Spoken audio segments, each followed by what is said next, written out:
ভিডিওর স্ক্রিনে একটা লেখা আছে, সেখানে দেখা যাচ্ছে ছাত্র আন্দোলনে নিহতর সংখ্যা বেড়ে 1423, আহত হয়েছে প্রায় 22,000।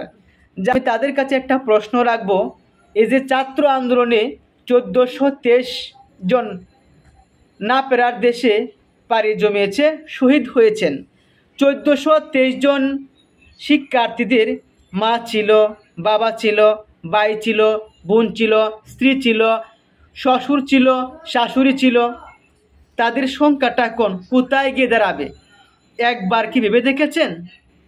মায়া কান্না দেখানো সহজ, কিন্তু যার নির্দেশে 1423 জন মানুষ তার প্রাণ হারিয়েছে, যার নির্দেশে এই মৃত্যুর মিছিল এখনো থামছে না, যার নির্দেশে 22,000 মানুষ চোখ হারিয়েছে, চোখে দেখছে না, পা ভেঙে গেছে, সারা জীবন এভাবেই থাকতে হবে।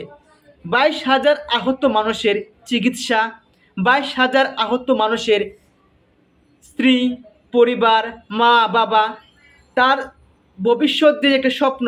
ইউনিভার্সিটিতে আমি এসেছি মেধাবী হয়ে একটা ভালো সার্টিফিকেট নিয়ে মা এবং বাবাকে, ভাই এবং বোনকে উপহার দেব। কিন্তু আপনারা যে একবার কি ভাবছেন? আপনারা যে নির্দেশ বন্ধ করলেন না, আপনারা ভাবলেন যে ফিলকানা হত্যা আমরা ধরাছোঁয়ার বাইরে, হেফাজতের হত্যায় আমরা ধরাছোঁয়ার বাইরে, আবরার ফাহাদ হত্যায় আমরা ধরাছোঁয়ার বাইরে, মেজর রাশেদ সিনহা হত্যায় আমরা ধরাছোঁয়ার বাইরে, সাগর রুনি হত্যা মামলা 102 বার পিছিয়েছে, ধরাছোঁয়ার বাইরে। সুতরাং এই ছাত্ররা তারা হয়তো কয়েকদিন আন্দোলন করবে, যখন একের পর এক মৃত্যুর মিছিলে তালিকাটা বড় হবে, এই বয়ে আর তারা আসবে না। সুতরাং আমরা এর পূর্বে যেভাবে আন্দোলন দাবিয়ে রেখেছি, থামিয়ে রেখেছি, এভাবে আমরা আন্দোলন থামিয়ে রাখবো।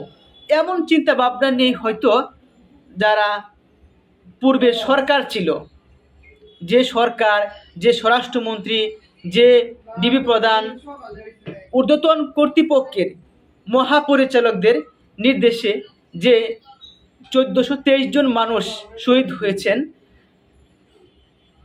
তাদেরকে এখনও অনেক মানুষ মায়াকান্না দেখাচ্ছেন।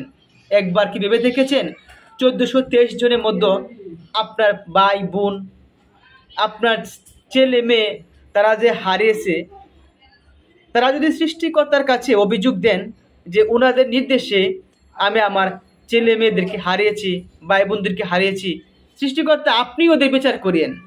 হতে পারে এই 1423 জন মানুষের পরিবারের ভাই বোনদের আত্মনাদি হয়তো বা কারো না কারো পতন হয়েছে, বা পরবর্তী সময় আরও ভয়ঙ্কর পরিণতি হতেও পারে।